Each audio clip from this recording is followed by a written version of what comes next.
मंगलाचरण करेंगे।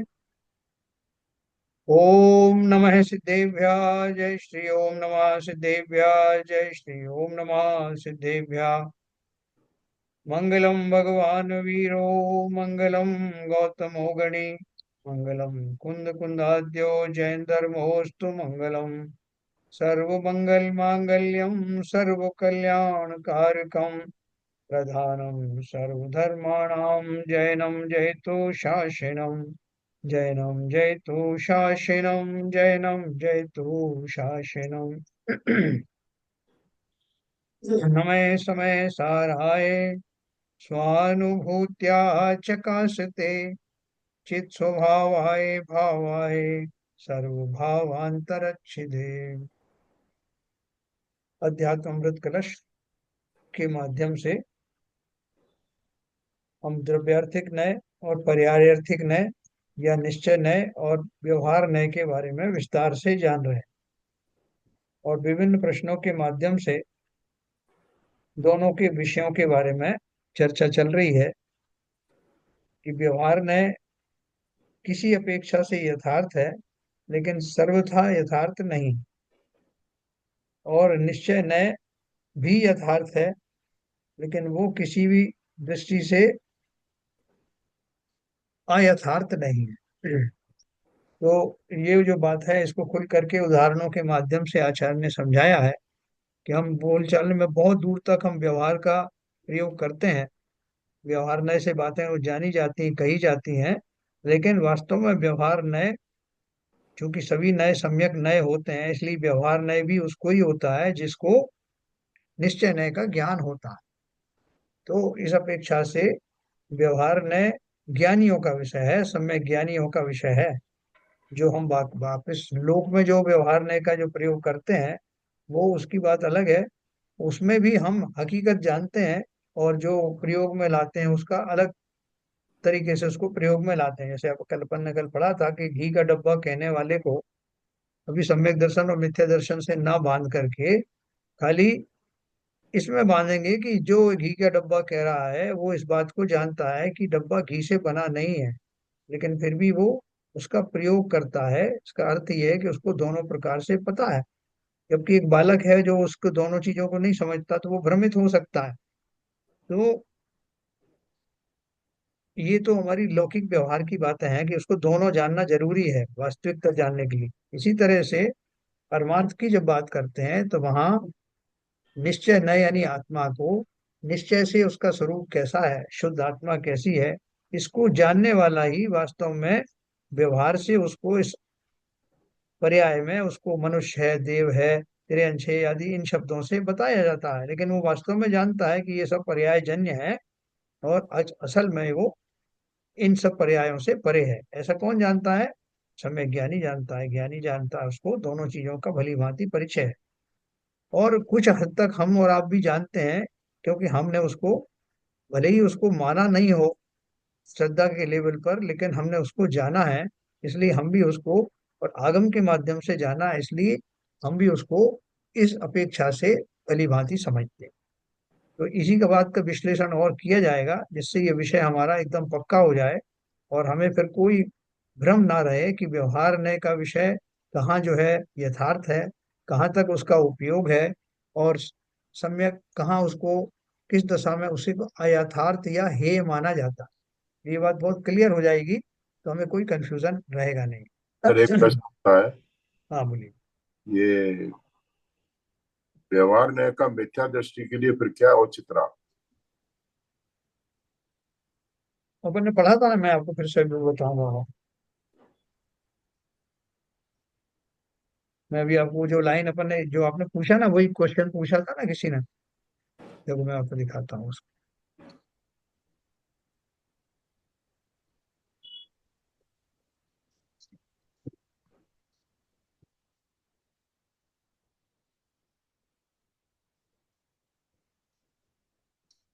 ये देखिए, यहाँ पर प्रश्न पूछा था, द्रव्यार्थिक दृष्टि से पदार्थ को अनादि अनंत कथन करना भी तो अयथार्थ है। किसी ने प्रश्न पूछा, द्रव्यार्थिक दृष्टि से पदार्थ को अनादि अनंत कथन करना भी तो अयथार्थ है। क्योंकि पदार्थ तो पर्याय रहित केवल द्रव्य रूप ही तो नहीं है। अनेकांत दृष्टि में तो दोनों रूप पदार्थ कहना चाहिए, ना कि केवल द्रव्य रूप। क्योंकि ये उन्होंने कहा कि वास्तव में निश्चय न्याय किसको कहते हैं? द्रव्य का वास्तविक स्वरूप को ही निश्चय न्याय कहता है। और जब वो द्रव्य की पर्यायों का कथन करता है तो व्यवहार न्याय हो जाता है। तो ये क्या बोल रहे हैं कि जिस तरह व्यवहार न्याय जो है वो सर्वथा सत्यार्थ नहीं है, सर्वथा यथार्थ नहीं है, उसी प्रकार से निश्चय न्याय भी तो सर्वथा यथार्थ नहीं है, क्योंकि वो पर्यायों से युक्त ही तो रहता है हमेशा। कभी ऐसी कभी मौका आया कि पर्यायों से रहित हो? ये उनका प्रश्न था। तो इसका उन्होंने उत्तर दिया, जिसमें आपका उत्तर मिलेगा। दोनों रूप पदार्थ हैं, इसमें संदेह नहीं। ना तो वस्तु द्रव्य मात्र है, न केवल पर्याय मात्र।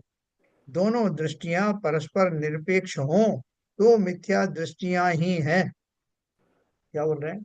अगर कोई व्यक्ति उसमें से किसी एक को ही सत्य माने, एक की एग्जिस्टेंस माने, तो दोनों ही मिथ्या दृष्टि हैं।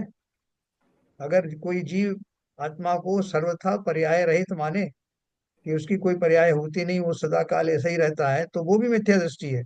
और जो ये माने कि जो वस्तु है वो पर्याय सहित ही होती है, पर्यायों के बिना पर्याय द्रव्य होता नहीं, और बल्कि पर्यायों से कहना ही सत्यार्थ है, यथार्थ है। जैसे मैं शरीर को अगर आत्मा कहूँ, जीव कहूँ, तो क्या गलत कह रहा हूँ? तो ये भी सत्य है। मिथ्या दृष्टि ऐसा कहेगा कि जीव को शरीर को जीव मानना कोई गलत नहीं है, ये भाई सही है, एकदम सही है, एब्सोल्युटली सही है, इसके अलावा कुछ है ही नहीं। तो वो मिथ्या दृष्टि हुआ ना। और इसी तरह से कोई ये बोले कि जीव सिर्फ आत्मा का नाम है, पर्याय सहित तो होने वाला जीव है ही नहीं, तो वो भी गलत है, क्योंकि संसारी दृष्टि में तो, संसारी नजर में तो वो पर्याय सहित होता है। तो कथनचित पर्याय सहित और कथनचित अपर्याय रहित होने से, अपर्यायी होने से उस द्रव्य को वैसा मानना ये निश्चय न है। एकांतवाद से अगर कोई मानता है, वो मिथ्या दृष्टि के साथ वही है कि वो दोनों को एक ही मानेगा, या तो ये मानेगा या वो मानेगा। लेकिन दोनों संभव है ऐसा वो दोनों नयों का प्रयोग नहीं करता, इसलिए वो मिथ्या दृष्टि। अपन ने मिथ्यात्व के बहुत भेद पढ़े थे ना, संशय, विभ्रम, विमोह। कि वो या तो मानेंगे विपरीत एकांत विनय, विपरीत एकांत, और ये तीन चीजें अपन ने पढ़ी थी ना ऊपर, कि मिथ्या दृष्टि कितनी तरह से बात मानता है। ये देखो हाँ, यहाँ भी लिखा है, यह कथन परमार्थ की दृष्टि पथ में ना रखकर इसे उपचरित कथन को ही परमार्थ मान ले, तो वह मिथ्या ज्ञान होता है या मिथ्या कथन होता है। मिथ्या ज्ञान व व्यवहार नय में इतना बड़ा अंतर है। व्यवहार नय वाले की दृष्टि गौण रूप से परमार्थ पर भी है, उसे ही वह यथार्थ जानता है। जो गौण किया हुआ है उसको जान रहा है कि मैं अभी किसकी बात नहीं कर रहा हूँ, किसकी कर रहा हूँ, वो भली भांति जानता है। पर वर्तमान में प्रयोजनवश तद भिन्न व्यवहार करता है। जैसे मैं अभी जो है व्यवहार से किसी व्यक्ति के बारे में बोल रहा हूँ कि उसके अंदर में ये गुण है, वो गुण है, कौन से गुण की मैं बात कर रहा हूँ? उसकी पर्याय जन्य गुण की बात कर रहा हूँ। लेकिन मैं जान रहा हूँ कि वो व्यक्ति तो आत्मा है, जीव है, इस शरीर के जो है इस वर्तमान पर्याय की बात नहीं कर रहे हैं, वो तो साक्षात द्रव्य है, कोई द्रव्य की बात कर रहे हैं, ऐसा ज्ञानी जानता है। लेकिन मिथ्या दृष्टि तो उसकी वो पर्याय का ही वर्णन करेगा, उसी को यथार्थ माने, या सिर्फ आत्मा को मानेगा और उसके व्यवहार पक्ष को एकदम मानेगा ही नहीं। तो यहाँ क्या बोल रहे हैं? मिथ्या ज्ञान व व्यवहार नय में इतना बड़ा अंतर है। व्यवहार नय वाले की दृष्टि गौण रूप से परमार्थ पर है। जब वो बात कर रहा है ना, तो भाई साहब देखो कैसे मुनिराज तपस्या कर रहे हैं, कैसे उनके दोनों हाथ लटके हुए हैं, और वो तपस्या कर रहे हैं नदी के किनारे, और कैसे कर रहे हैं, और कैसे काय उत्सर्ग कर रहे हैं। तो ये सब किसका वर्णन हो रहा है? आत्मा का या शरीर का? शरीर का।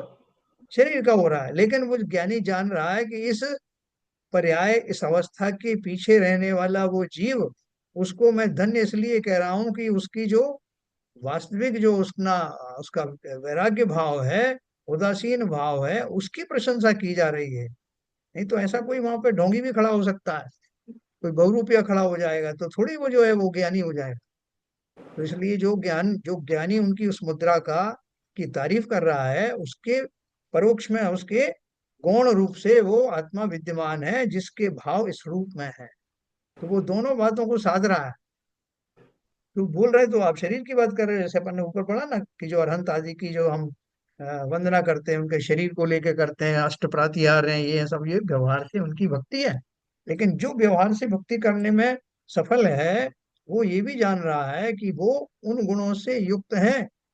वर्तमान में उनके अष्ट प्रातिहार हैं तो क्या, असली तो उनके गुण वो है, वो जानता है। लेकिन एट ए टाइम एक ही बात कही जाएगी।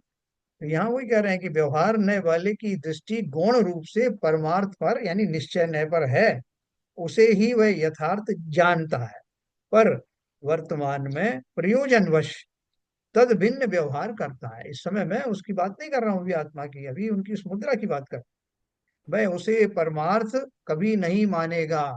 तो कोई जैसे कहें भाई साहब तो फिर आत्मा का मतलब यही है कि दोनों हाथ जिसके लटके हुए हों और वो नग्न हो और वो इस तरह की मुद्रा धारण किए हुआ, उसी को आत्मा कहेंगे क्या? बोलेगा नहीं। पर अभी तो आप इतनी तारीफ कर रहे थे उसकी, बोले उनकी मुद्रा की तारीफ इसलिए की जा रही थी कि उसके पीछे रहने वाला परमार्थ से जो जीव है उसमें वो गुण है, उन गुणों की प्राप्ति के लिए उनका ये प्रयास चल रहा है। इसलिए उस मुद्रा के माध्यम से उस आत्मा की ही प्रशंसा कर रहा हूं। तो ये ज्ञानी की बात हुई, है ना? तो क्या एक करेगा? वह उसे परमार्थ कभी नहीं मानेगा, किंतु परमार्थ को ही परमार्थ मानेगा, जबकि मिथ्या ज्ञानी उस व्यवहार को ही परमार्थ मानेगा। अतः व्यवहार ने मिथ्या ज्ञान से सर्वथा भिन्न है। ठीक है सर, नहीं, आपका देवपात, प्रश्न। ये बात तो सही है। जी। ये बात तो सही है। मेरा प्रश्न थोड़ा इससे हटके था हाँ। कि जो एक तो घोर मिथ्या दृष्टि है, हाँ। और एक मिथ्या दृष्टि वो है जिसको जिसने इस शास्त्र को पढ़ा है, उससे इन दोनों में व्यवहार नय में निश्चय में अंतर मालूम पड़ा है। उसका ज्ञान का तो आभास हो गया है, मगर उसको उसने धारण नहीं किया है। बराबर। तो उस स्थिति में ऐसे जीव की क्या स्थिति रहेगी? नहीं, वही मैंने आपको बताया ना, मैंने आपको एग्जाम्पल सहित बताया था कि जैसे हम और आप हैं, अपन ने थोड़े शास्त्र पढ़े हुए हैं और अपन ये समझते हैं कि व्यवहार ने जो है सर्वथा यथार्थ बात नहीं करता, जी, लेकिन प्रयोजनवश जो उसकी पर्यायजन्य बात को करता है। जी, आप और हम भी ये बात समझ गए ना। जी, जी। तो लेकिन फिर भी हम इतने इतने समझने मात्र से सम्यक दृष्टि हुए क्या? नहीं हुए, क्यों नहीं हुए? क्योंकि वेद विज्ञान पूरा नहीं हुआ है, हमने धारण नहीं। हाँ, क्योंकि हमने अभी अपने बौद्धिक स्तर पर, तात्कालिक बौद्धिक स्तर पर तो उसे समझा, लेकिन श्रद्धा के लेवल पे उसे माना नहीं। माना नहीं। तो है ना?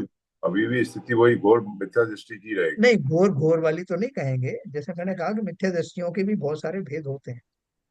है ना? हम वो उतने तो नहीं है कि हमने कभी सुना ही नहीं हुआ, आत्मा शब्द नहीं सुना हमने और शरीर और को एक मानते हो, ऐसा नहीं है। हमने ये भली भांति जाना है कि जिनेन्द्र की वाणी में ये आया है तो ऐसा ही है।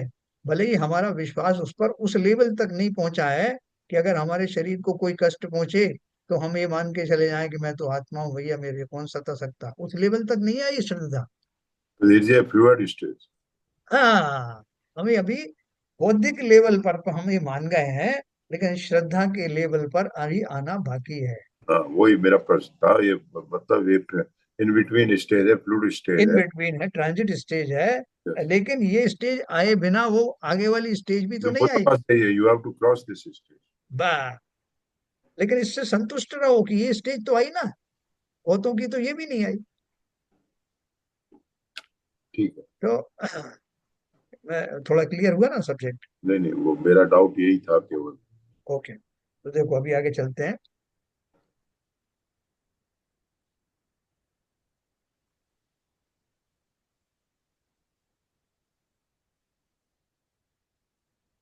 प्रश्न पूछा था, जब दोनों नए कोटि में हैं तब दोनों को यथार्थ कहना चाहिए, एक को यथार्थ कहना तथा दूसरे को अयथार्थ कहना तो उचित नहीं है। कल ये बात आई थी, तो उसका उस उन्होंने उत्तर दिया था, ये मैं उत्तर पढ़ रहा हूँ उसका समाधान। ऐसा नहीं है, निश्चय नय व्यवहार नय का सर्वथा निषेधक नहीं है, किंतु वह अखंड पदार्थ के भेदों को नहीं स्वीकारता तथा सोपाधिक भावों को, ये सोपाधिक भाव है निरुपाधि है नहीं, ऐसा कहता है। पर्याय भेद पदार्थ में नहीं है ऐसा निश्चय ने नहीं कहता, किंतु वह कहता है कि पर्याय नाशवान है, उत्पन्न होकर विलय हो जाती है, अतः वह पदार्थ की त्रैकालिक स्वरूप नहीं है, तात्कालिक रूप है, और मेरा विषय त्रैकालिक स्वरूप वर्णन करता है। जब मैं बात करूं किसी को, भाई साहब संसार में जीव आते हैं चले जाते हैं, कैसी कैसी घटनाओं में कैसे वो मर जाते हैं, कौन कौन सी गतियों में वो जाते हैं, तो ये सारा कथन काय का है? निश्चय व्यवहार, व्यवहार रहेगा। हुआ है। व्यवहार है ना, पर्यायों के बारे में बात कर रहा हूँ ना, जी हाँ कि जी। जीव आता है, जीव का आना, जीव का मरना, गतियों में जाना, ये सब होना, दुख पाना, ये सब व्यवहारने की बात है। लेकिन अगर वो इतना ही माने, वो अभी कह रहा है आपको समझा रहा है, कोई एक सम्यक दृष्टि जीव है, कोई मुनिराज है, आपको समझा रहा है, तो उनका उपदेश यहीं से शुरू हुआ। संसार में जीवों का क्या भरोसा, ये आयु, ये यौवन सब क्षणभंगुर है। इसका मतलब क्या, उन्होंने आयु को भी माना, उन्होंने लोगों की स्थिति को भी माना, जवानी वगैरह को भी माना, जितनी पर्याय उनको माना ना, ऐसा थोड़ी नहीं माना। अब मानने के बाद वो कह रहे हैं कि ये सब क्षणभंगुर है। तो व्यवहारने की बात कर रहे हैं, और व्यवहारने से वो सब उसकी हकीकत बता रहे हैं। या आपको और दूसरी बात कहेंगे, भैया तुम्हारी मान लो 100 साल की आयु है, तो तुम अपनी 100 साल की आयु में कुछ करो, धर्म कर्म करो, दान आदि करो, ये सब करो जो तुमसे बन सकता है, तुम्हारे शरीर में जब तक ताकत है करो। ये कौन सा कथन कर रहे हैं? व्यवहारने का। इसका अर्थ क्या है, कि वो भली भांति जानते हैं कि संसार में ऐसी दशाएं होती हैं, मनुष्य पर्याय भी मिलती है, और उसमें जीवों को इस तरह का उपदेश दो तो जीव कार्य भी करते हैं। ये सारी बात वो व्यवहार नय से कह रहे हैं। लेकिन वो ये नहीं जानते क्या कि तुम आत्मा हो, वो ये नहीं जानते कि ये पर्याय क्षणभंगुर है। वो इसको एक्सेप्ट भी कर रहे हैं, पर्यायों को एक्सेप्ट कर रहे हैं, लेकिन साथ में तुमको उस चीज से परिचित कराना चाहते हैं कि भैया तुम तो अजन्मे हो, पर्यायों से रहित हो, गतियों से रहित हो, गुण स्थानातीत हो, तुम्हारी बात ही क्या है। ये उनके अभी बैकग्राउंड में बसा हुआ है। जब वो आपको व्यवहार की बात बता रहे हैं, तब भी उनके उसमें बसा हुआ है। फिर किसी ने अगर प्रश्न किया कि महाराज आप जो सब ये बात कर रहे हो शरीर वगैरह का, ये तो शरीर तो मर जाता है, आप एक दिन कुछ कह रहे थे आत्मा के बारे में, बोले वो तो है ही, तुम तो आत्मा ही हो, लेकिन ये जो पर्याय हैं उनको भी अपन झुटला थोड़ी सकते हैं कि ऐसा होती ही नहीं है, पर्याय का बिल्कुल है। इसलिए उन्होंने क्या बोला, निश्चय नय व्यवहार नय का सर्वथा निषेधक नहीं है। ये होता ही नहीं साहब, शरीर वरीर आप भूल जाओ, काहे को शरीर की बात कर रहे हो। सबसे बड़ी खूबी जैन धर्म की, जैन दर्शन की क्या है, कि वो किसी पर आंख मूंदता नहीं। जैसे बहुत सारे कहते हैं बाकी सब माया है, कुछ है ही नहीं, सब कल्पना है, जैसे बौद्ध आदि के धर्मों में बताया, सब क्षणभंगुर है, कुछ है ही नहीं। तो यहाँ हम बोलते हैं कि नहीं, है, सब कुछ है, लेकिन उसकी क्या मर्यादाएं हैं, उनकी क्या स्थिति है, वो संपूर्ण चीज बताने वाला दोनों नयों को जानता है। निश्चय नय वाला होने के बावजूद भी व्यवहार नय को नकारता नहीं, लेकिन ये जरूर कहता है कि ये व्यवहार नय समझाने के लिए, समझने के लिए, पर्यायों के बारे में जानने के लिए ये सक्षम है, इसलिए उसके द्वारा बताया जा रहा है, लेकिन वही हकीकत नहीं। ऐसा वो दोनों बात बताए, कि जिन जिनेन्द्र देव की मैं समोषण की इतनी गंभीर चिंतन कर रहा हूँ, वर्णन कर रहा हूँ, अष्ट प्रातिहार का वर्णन कर रहा हूँ, इतने अच्छे से वर्णन कर रहा हूँ कि लोग भक्ति से नाच उठे, तो क्या उनका वैभव इतना ही भर है? समोशरण ही उनका वैभव है, या कुछ आंतरिक वैभव है जिसके कारण ही समोशरण का निर्माण हुआ? तो ऐसा निश्चय नय का ज्ञाता व्यवहार नय का कथन करते समय भी निश्चय नय को भूलता नहीं। और जब निश्चय नय की बात करता है, तब भी जब आत्मा की बात करेगा, गुणों की बात करेगा, 47 शक्तियों की बात करेगा, तब भी उसको मालूम है कि ये जीव वर्तमान में फला फला गति में है, इसको अपनी शक्तियों की पहचान नहीं, इसको पता नहीं है कि मैं कौन से गुणों का धारी हूँ। तो मैं निश्चय नहीं की बात करते करते भी उसकी व्यवहारिक पर्यायों को भूलता नहीं, उनको हकीकत मानता हूँ, और व्यवहार की बात करते करते निश्चय को भूलता नहीं। ऐसे दोनों नयों को भली भांति जानने वाला ही सम्यक ज्ञानी है।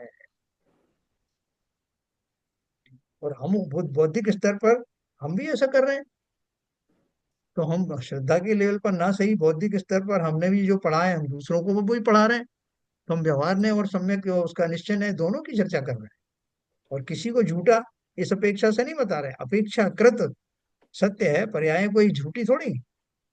लेकिन उसको अयथार्थ या हे इसलिए कहते हैं कि आप शरीर की जो दशा बताई है वो उनके भरोसे ही मत रहना, क्योंकि वो पर्याय जन्य है।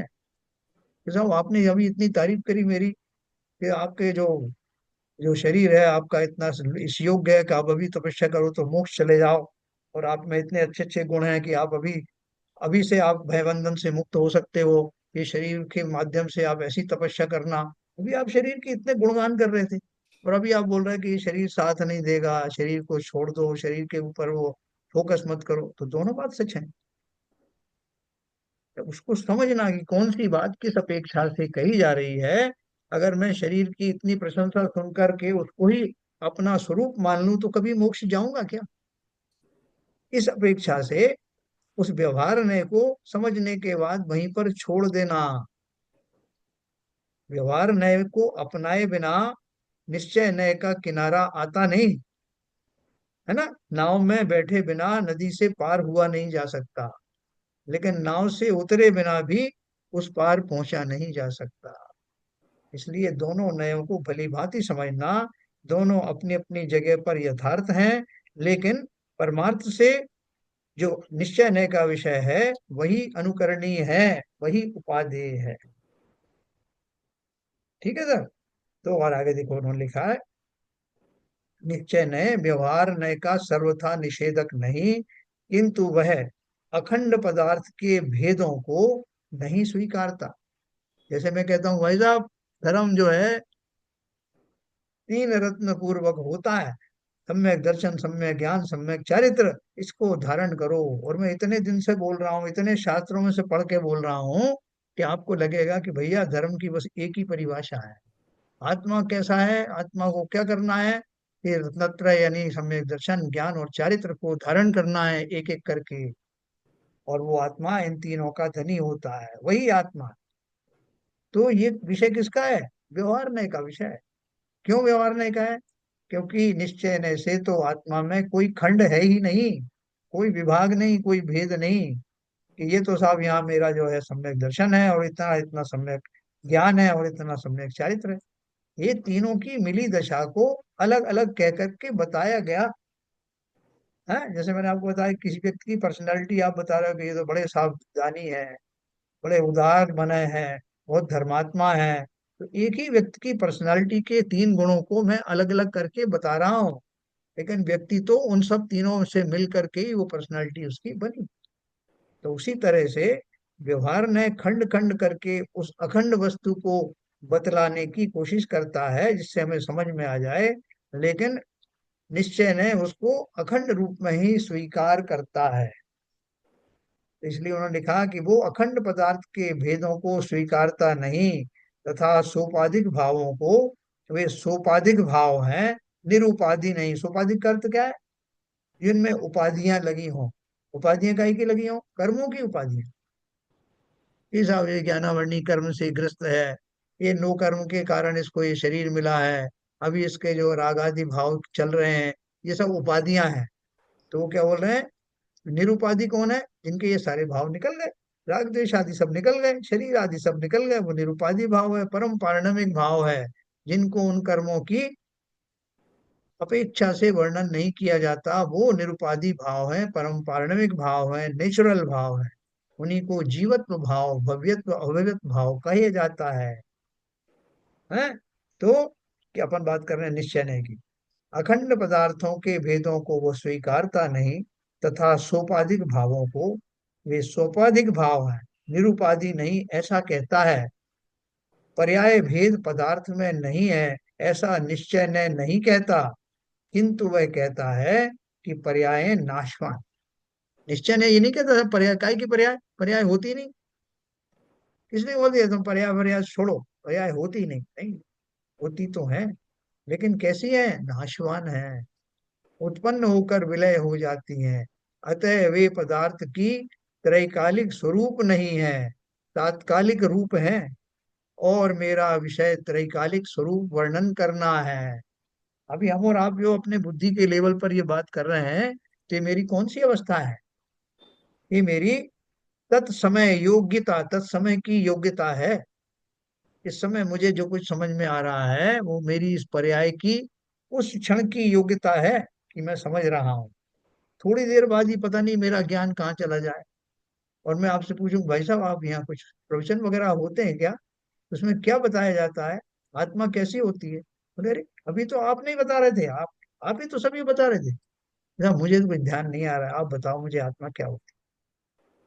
तो दूसरे ही क्षण मेरी पर्यायगत तत्कालिक योग्यता बदल सकती है। तो क्या बोल रहे हैं, पर्याय नाशवान है, उत्पन्न होकर विलय हो जाती हैं, अतः वे पदार्थ की त्रैकालिक स्वरूप नहीं है, तात्कालिक रूप है। उत्पन्न होकर विलय हो जाती हैं, अतः वे पदार्थ की त्रैकालिक स्वरूप नहीं है, तात्कालिक रूप है। और मेरा विषय त्रैकालिक स्वरूप का वर्णन करना है। व्यवहार नय का विषय तात्कालिक स्वरूप का कथन करना। देखो ये बहुत अच्छी उन्होंने परिभाषा दी।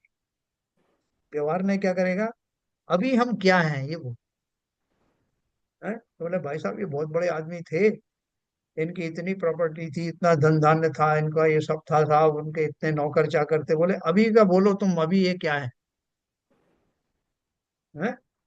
तो अभी का क्या दशा बताई जाएगी, वर्तमान में साहब ये धन से रहित हैं, शरीर आदि काम नहीं कर रहा है इनका, इनकी कोई सुनता नहीं है, ये उनकी वर्तमान दशा है ना। तो ये इसी को अपन अगर घटाएं निश्चय नय पर और उसका पर्याय नय पे ऊपर, तो कैसे करेंगे कि भाई साहब ये आत्म द्रव्य के धारी है, आत्मा ही है, जो अजर अमर है, अखंड है, अनंत गुणों की राशि है, त्रैकालिक गुणों से भरे हुए हैं।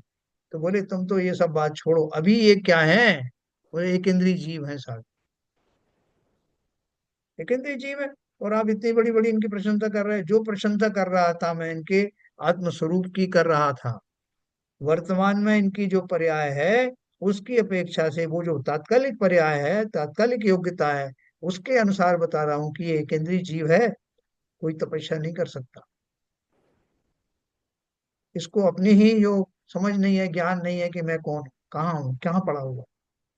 तो ये दोनों बातों के द्वारा हम निश्चय और व्यवहार की बात समझ सकते हैं।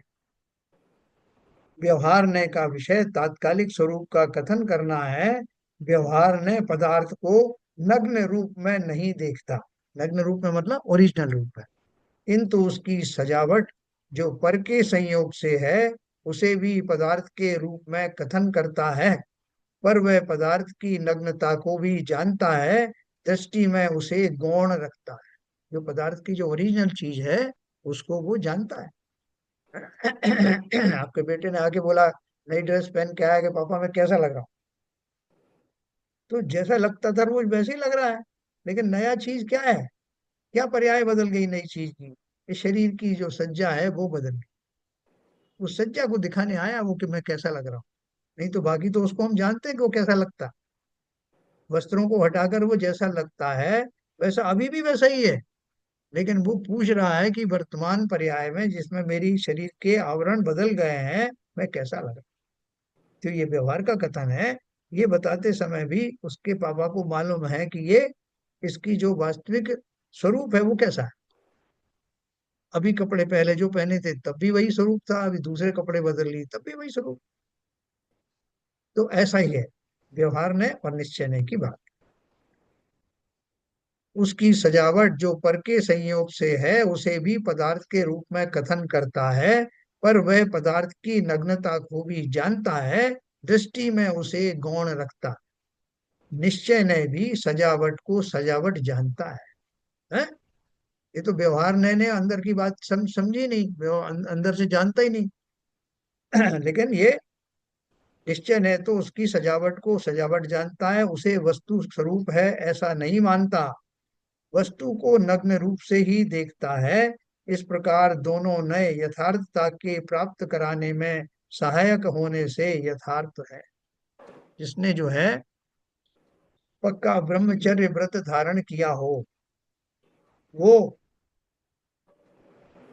उद्गल शरीर के आकार प्रकार को देख करके, उसके ऊपर लदे हुए आभूषणों को भी देख करके किंचित भी भ्रमित होता नहीं।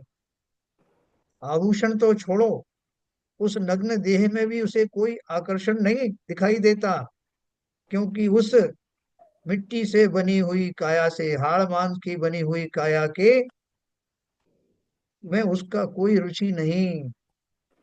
हाँ, उसके अंदर जो आत्म द्रव्य है उसका वो जानकार है, इसलिए शरीरों के आकर्षण से सर्वथा रहित होता है। वो शरीर का कोई भी आकर्षण उसके वैराग्य को खंडित नहीं कर सकता। इसलिए 18,000 दोषों से निवृत्ति अरहंत देव को ही होती है। ब्रह्मचर्य व्रत के संपूर्ण पालक वही होते।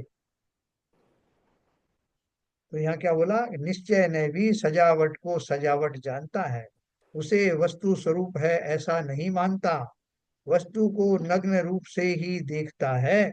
इस प्रकार नग्न रूप से देखता मतलब उसके ओरिजिनल रूप में देखता है। इस प्रकार दोनों नए यथार्थता के प्राप्त कराने में सहायक होने से यथार्थ है। दोनों अपनी अपनी बात कर रहे हैं, कोई एक पर्याय संबंधी बात कर रहे हैं, एक वो निश्चय की बात कर रहे हैं, तो दोनों में कहाँ गलत है। तथापि व्यवहार में सजावट को भी पदार्थ के रूप में मिलाकर कथन करना कि भाई साहब ये बहुत अच्छा लग रहा है, क्यों अच्छा लग रहा है, उसके शरीर के आकार प्रकार के कारण या आभूषणों के कारण, वस्त्रादि के कारण, वो सब मिला जुला के बोल रहा हूँ अच्छा लग रहा है। तो इसलिए उन्होंने लिखा, व्यवहार में सजावट को भी पदार्थ के रूप में मिलाकर कथन करना निरुपाधि वस्तु को ग्रहण करने वाले निश्चय की दृष्टि में यथार्थ नहीं है। है, अब वो बिल्कुल ब्रह्मचारी जी बैठे हुए हैं, उनसे आके किसी ने बोला कि ये फलानी स्त्री अच्छी लग रही कि ये स्त्री अच्छी लग रही। वो बोल रहे मुझे क्या पता कौन अच्छा लग रहा है क्या लग रहा है। अरे आप देख नहीं रहे हो सामने उनके वस्त्राभूषण, बोले मुझे तो कुछ दिख नहीं रहा। काय के वस्त्राभूषण, अरे दृष्टि में ही नहीं आ रही वो सब चीजें। तो मैं तो ये जानता हूँ कि ये दो जीव द्रव्य है। हाँ, ऊपर से कुछ भी भेद कर लिया हो, कपड़े वपड़े, मुझे इससे कोई मतलब ही नहीं। तो पारदर्शी होकर के उनके आत्म स्वरूप को, जीव तत्व को देख पाना, वही निश्चय नय की दृष्टि है। जिसको वो दृष्टि की प्राप्त हुई वो अब्रह्मचारी या कुशील हो नहीं सकता।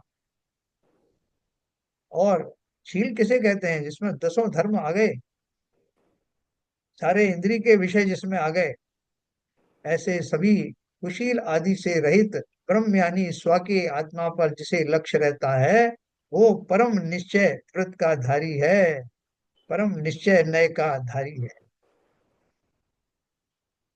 तो यद्यपि तथापि व्यवहार में सजावट को भी पदार्थ के रूप में मिलाकर कथन करना निरुपाधि वस्तु को ग्रहण करने वाले निश्चय की दृष्टि में यथार्थ नहीं है। नयों का स्वरूप ही यह है कि प्रत्येक नय अपने विषय की मुख्यता रखता है, अन्य के विषय को गौण रूप में स्वीकार करता है। दूसरा नय भी अपने विषय को मुख्य करता है, अन्य को गौण रूप में स्वीकार करता है। इस प्रकार दोनों वस्तु के स्वरूप के सापेक्ष संस्पर्शी हैं। क्या आपने जो है उनको आ, आदिनाथ भगवान का वर्णन किया आपने, तो एक व्यक्ति तो उनका क्या वर्णन कर रहा था कि साहब उनके देखो कितने भुजाओं में शक्ति है, कैसे लंबे लंबे हाथ हैं, और शरीर देखो उनका 500 धनुष से ऊपर की काया है उनकी, और ऐसी आंखें हैं, और ये सब है, ये सब मैं वर्णन कर रहा हूँ। दूसरा व्यक्ति बोला भाई साहब अब मैं कुछ भाषण दूं, बोले हाँ आप बोलिए। बोले ये जो आदिनाथ का जो जीव है वो इस समय परम वैराग्य की अवस्था में है, ये अपनी ब्रह्म अवस्था में है, इसे संसार से कोई रुचि नहीं है, ये अपने उन अनंत गुणों के चिंतन में लगा है।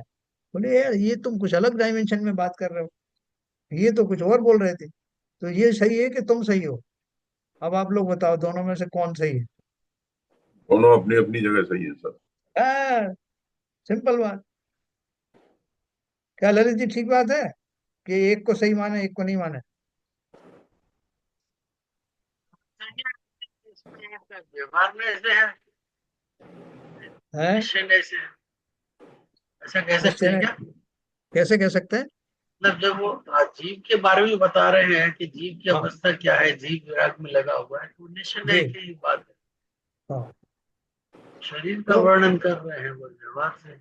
बस, तो मतलब जो जिस चीज का वर्णन करना है उस अपेक्षा से वो सही है ना। हाँ, अपन यही बात कर रहे हैं, जब वो जीव एक शरीर का वर्णन कर रहा है, एक जीव की आंतरिक अवस्था का वर्णन कर रहा है, तो दोनों अवस्थाओं का वर्णन अपनी अपनी जगह पर सही है ना। बस यस। यही बात। तो इसमें किसी को कोई डाउट नहीं रहा, हमको अभी निश्चय नय और व्यवहार नय काफी कुछ समझ में आ गया। नहीं आया तो बताएं। नहीं हुआ, क्लियर हो गया। तो फिर एक प्रश्न और पढ़ते हैं अपन। प्रश्न है, ऐसा है तो अध्यात्म ग्रंथों में निश्चय को उपादेय और व्यवहार को हेय क्यों कहा है? दोनों को उपादेय मानना चाहिए क्योंकि दोनों ही सम्यक हैं। है ना, वो भाई साहब वो छोड़ने वाले नहीं है, चेले राम। वो क्या बोल रहे हैं कि आप जो कभी उसको यथार्थ कह देते हो, कभी इसको यथार्थ कह देते हो, कभी कहते हो दोनों ही ठीक हैं, दोनों ही सही हैं। हम तो एक बात पूछते हैं आपसे कि अध्यात्म ग्रंथों में बोला जाता है कि भैया व्यवहार तो जो है हे का अर्थ क्या है? हे का मतलब अर्थ है छोड़ने योग्य है। हे का अर्थ ये मत समझना कि वो कोई गंदी चीज है। हे का अर्थ क्या है? कि वो छोड़ना पड़ेगा। कब छोड़ना पड़ेगा? जब निश्चय नय समझ में आ जाएगा तो वो छोड़ना पड़ेगा, या जब मैं निश्चय नय की बात नहीं कर रहा हूं तब तक किसी अपेक्षा से वर्णन करने के लिए उसका आलम्बन लेता हूं, लेकिन वो सर्वथा आलम्बन लेने योग्य नहीं। इस शरीर की मैं बात कर रहा था, तीर्थंकर भगवान के शरीर की, तो वो उनकी उस अवस्था की बात कर रहा था, लेकिन वो तो उससे आगे की अवस्था भी धारण करने वाले हैं, वो तो सिद्ध भी बनने वाले हैं। तो इसलिए किसी अपेक्षा से किसी संदर्भ में मैंने उनके शरीर की समोशरण आदि की बात की थी, जो सच भी है, लेकिन वो अवस्था उनकी पर्यायजन्य अवस्था है। वास्तविक अवस्था तो कहीं और भिन्न है। इसलिए उन पर्यायों को पकड़ के ही मत बैठे रहना कि भाई साहब मेरे को ये पूजन अच्छी लगती है। ये वास्तव में आदिनाथ भगवान की पूजन है। वो क्यों? क्योंकि उसने आदिनाथ भगवान के कल्याण के बारे में बताया, कहाँ उनका जन्म हुआ, कहाँ उनको ज्ञान हुआ, कहाँ उनको मोक्ष हुआ, उसके बारे में बताया। वो किसके लाडले थे, किसके, कौन उनकी माता थी, कौन सी नगरी थी। ये उनकी वास्तविक पूजा है, क्योंकि उनके घटनाक्रमों को बताया गया है। और ये जो सब दूसरों ने पूजन लिखी है कि उनके ऐसे ऐसे गुण थे और ये था और वो था, और ऐसे वो अपने तपोबल में रहते थे और किसी चीज की परवाह नहीं करते थे, ये सब जो है ये अलग चीज, ये उनकी पूजा थोड़ी। तो ये किसकी पूजा? बोले ये तो कॉमन पूजा है। लेकिन तुमको कौन सी पूजा वाला हीरो चाहिए? कौन तुम्हारा यथा वो आदर्श है? कौन सा क्या बनना चाहते हो? वो शरीर आश्रित दशाओं वाला, या पारलौकिक वाला, वो तुम्हारा आदर्श है? अगर वो तुम्हारा आदर्श है तो ये शरीर आश्रित जो भी बातें कही हैं उनको यहीं छोड़ दो। शरीर तो आते हैं और चले जाते हैं, लेकिन वो जो निश्चय दशा है, जिसे हम परम दशा कहते हैं, वही हमारा अल्टीमेट गोल है, वही हमें प्राप्त होना है। इसलिए परमार्थ के द्वारा कही जाने वाली वस्तु ही हमारी उपादेय वस्तु है।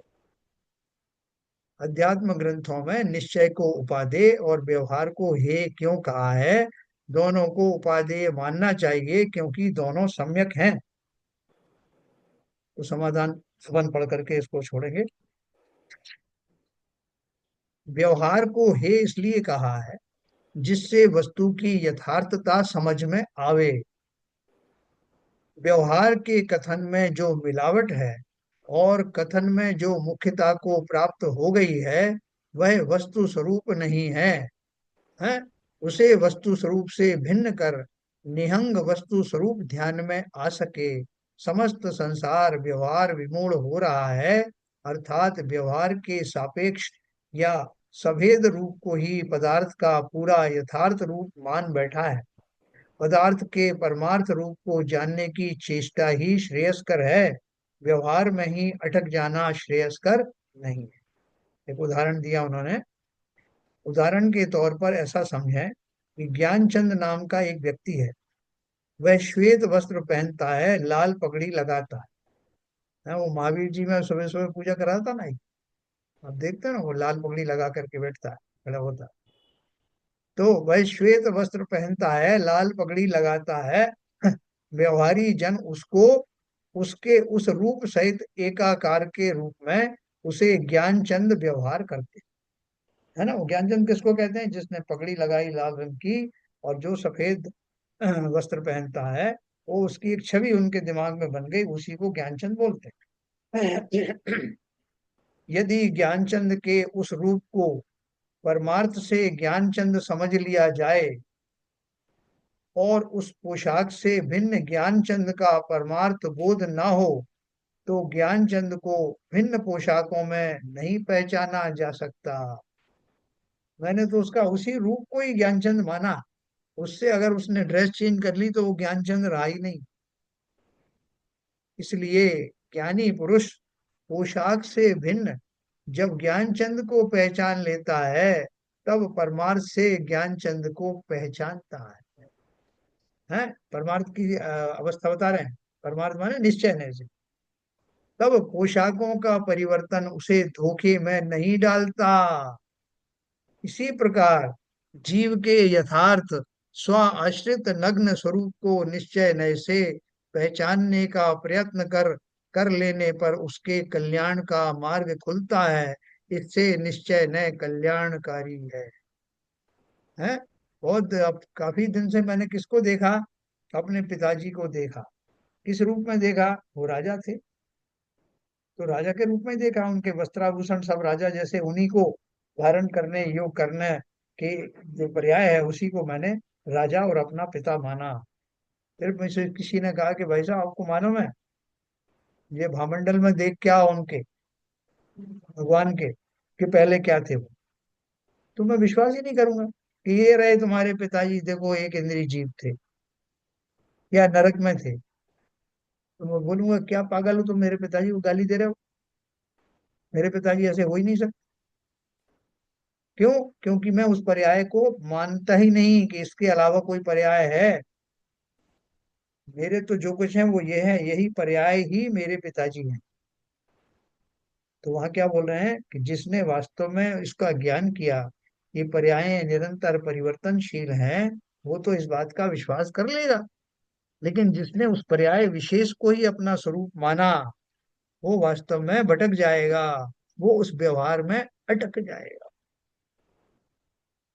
है ना। इसी प्रकार जीव के यथार्थ स्व आश्रित नग्न स्वरूप को निश्चय नय से पहचानने का प्रयत्न कर।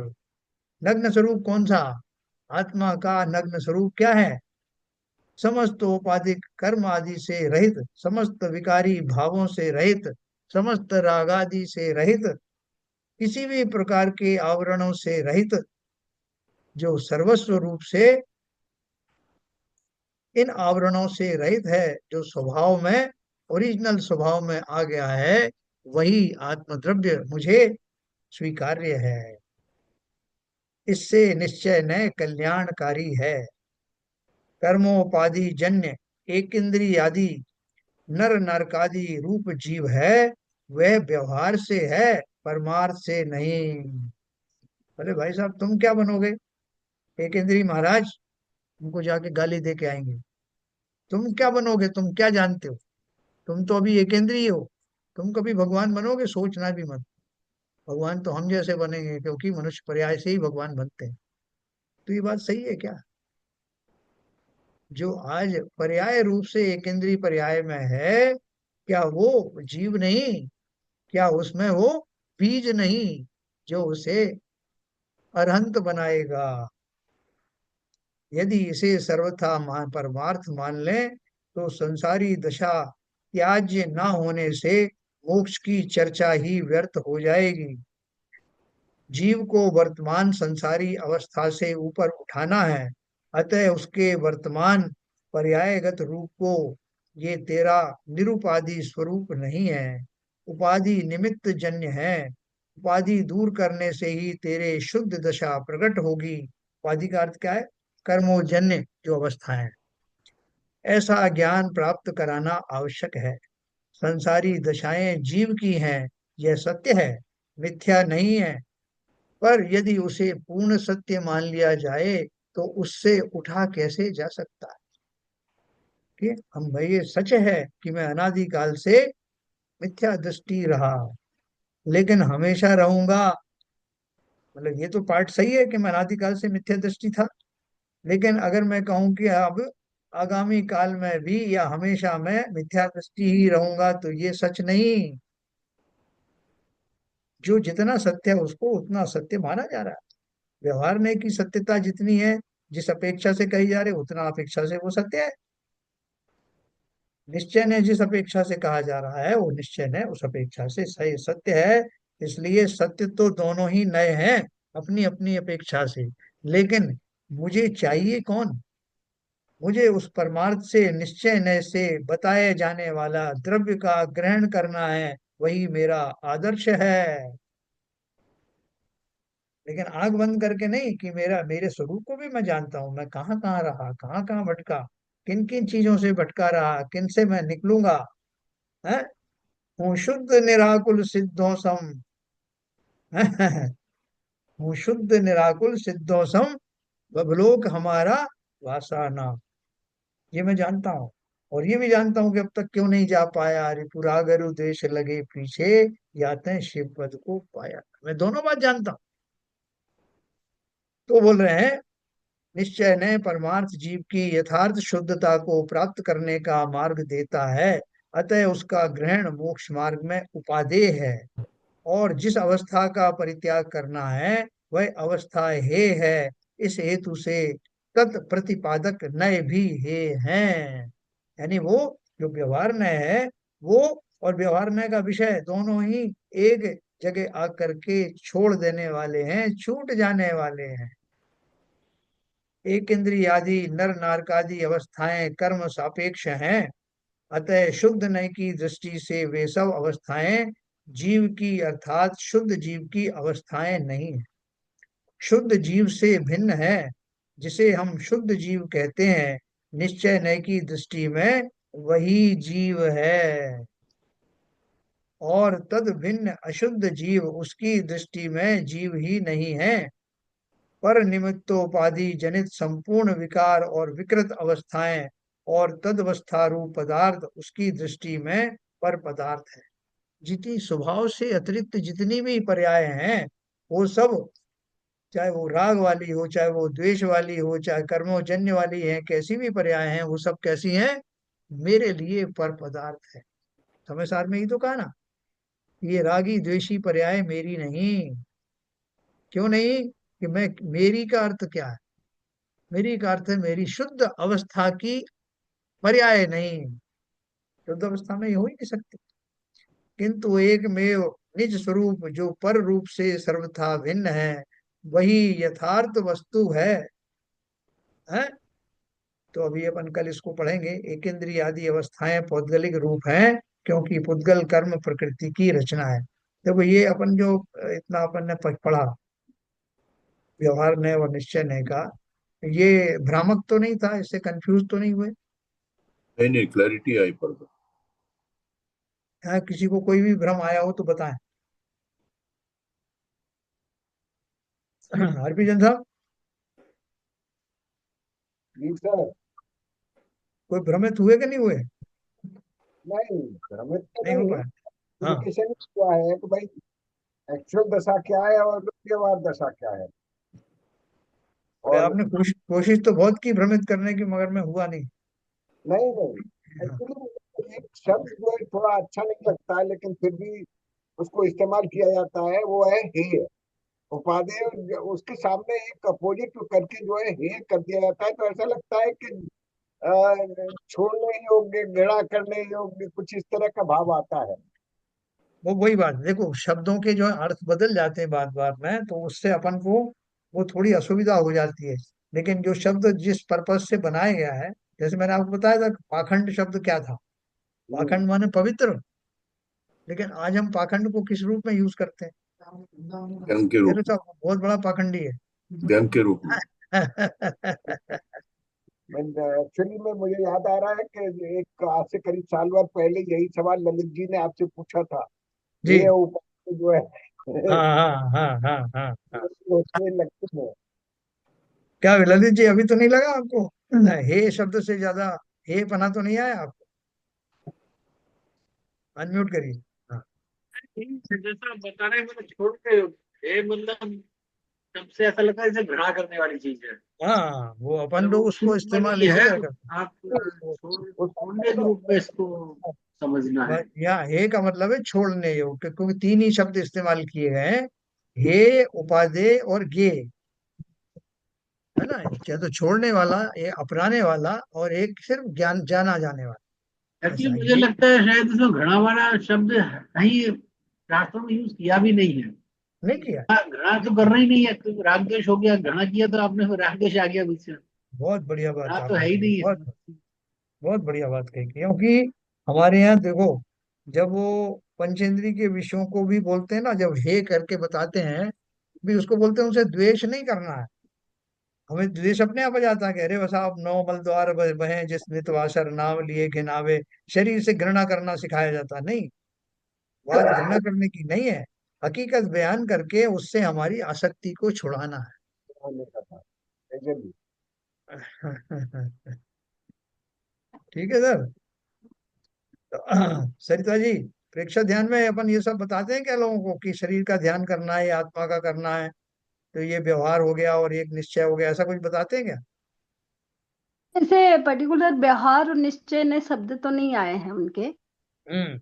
और वो कहने का उनका तात्पर्य यही रहता है कि आत्मा जब शरीर में रहती है, हम सीधे शरीर को तो नहीं पकड़ सकते, हाँ।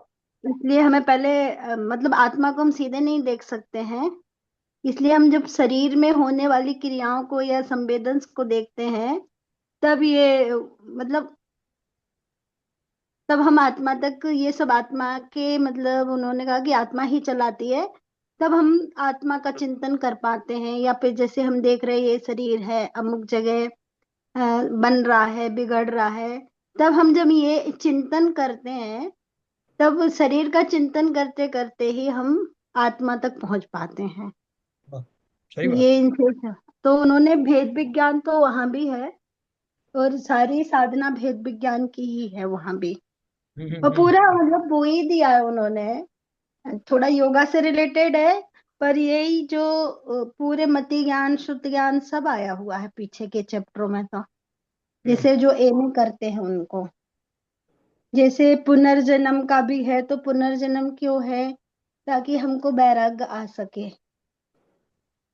बराबर। अभी बोलते हैं कि भगवान दूध को गर्म करना है तो भगोनी में डाल के भगोनी को गर्म किया जाता है, हम्म। दूध को डायरेक्ट अग्नि पर डाल नहीं सकते। तो उस समय जो ट्रांसफर हुआ, किसका ट्रांसफर हुआ? जो भगोनी की हीट है, गर्मी है, वो दूध में ट्रांसफर हुई, और दूध गर्म हो गया तो दूसरी ठंडी भगोनी में दूध को डाल दिया, तो अब उस गर्म दूध से हीट ट्रांसफर किस में हुई? भगोनी में ट्रांसफर। तो कहने का अर्थ क्या है कि ये सब निमित्त निमित्तिक संबंध है। शरीर की साधना करने वाले ये जानते हैं कि ये सब जो है खाली साधन है, लेकिन साधन के द्वारा उस साध्य को ही लक्ष्य किया जाता है, जिसके लिए सब ये व्रत व्रत आदि जो किए जाते हैं, संयम आदि किए जाते हैं, वो उन पंचेंद्रियों को के विषयों को शमन करने के लिए, कषायों को, जो कषाय वास्तव में उस पर्याय जन्य ही होती हैं, शरीर आदि के मिलने के कारण, भोगादि मिलने के कारण ही उन कषायों की उत्पत्ति होती है। तो ऐसे निमित्त निमित्तिक संबंध है, उनको भली भांति जानना, और व्यवहार से जो कुछ बातें कही जाती हैं उनको भली प्रकार से समझना। निश्चय न तो मात्र मेरा स्वद्रव्य है, उसके अतिरिक्त और कुछ भी निश्चय न नहीं, लेकिन उसका कथन करने के लिए पर्यायों में से होकर के गुजरना पड़ता है। ठीक है ना। तो दोनों बातें अपनी अपनी कैसे जगह कहते हैं सही है। वैसा पदार्थों के हर हर पदार्थ के में अनंत पर्याय हैं, अनंत धर्म है। जी। हम्म। पर्याय हो गई धर्म का, कि यहाँ पे क्या मतलब हुआ? गुण, गुण का, धर्म का मतलब गुण। अच्छा अच्छा। हाँ, अनेकांत में अनेक माने अनेक, और अंत माने धर्म।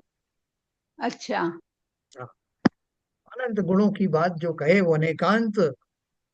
एकांत जो एक बार में ही सबको बताना चाहे तो वो तो कभी बता ही नहीं सकते, तो वो एकांत हो गया। एकांत मतलब वो एक ही पक्ष को ग्रहण कर रहा है, उसके एक ही पक्ष को ग्रहण करता है, अच्छा दूसरे अच्छा। पक्षों को छोड़ देता है।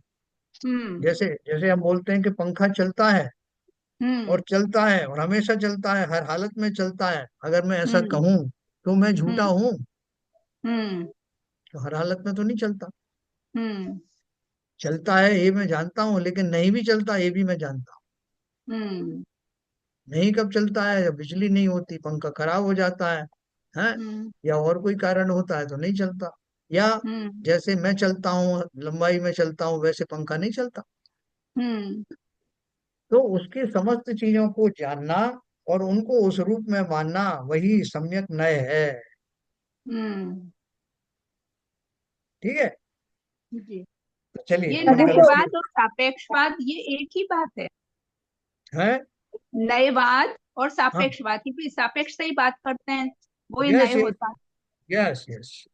हाँ, तो उन्होंने सापेक्षता लिया है, प्रेक्षा ध्यान सब में। सब। नए भी हाँ है, हाँ, सापेक्षता है, नए का भी है वर्णन, अंग्रेजी में अरोगत सापेक्षता है, तो। सारे कुछ है। हाँ, सापेक्षता जो मतलब रिलेटिवली। इंग्लिश में कहते हैं थ्योरी ऑफ रिलेटिविटी, बस तो वो वही ही है, है ये, वो ही है। अच्छा। Theory of relativity. हम्म है। आजकल अरहम ध्यान योग ने भी स्वाध्याय शुरू करा दिया, इष्टोपदेश का भी। अच्छा। पूरा एक उन्होंने काव्य याद करना है वो, फिर उसके क्वेश्चन आंसर भी है, फिर कुछ थ्योरी दे रहे कि आपकी परिस्थिति ये है तो आप चिंतन करके लिखो उसमें। बाई नहीं आई तो हम क्या रिएक्ट कर रहे हैं, हम कितने शांत हुए हैं, वो मेहमान भी आ गए। तो चलिए छोड़। अभी कल अपन और डिस्कस करेंगे इसको, अच्छा सब्जेक्ट है। हाँ, अभी समय हो गया। हाँ, ललित जी आ गए, आज जिनवाणी स्तुति करेंगे, कर पाएंगे अभी, भूल तो नहीं गए? चलिए।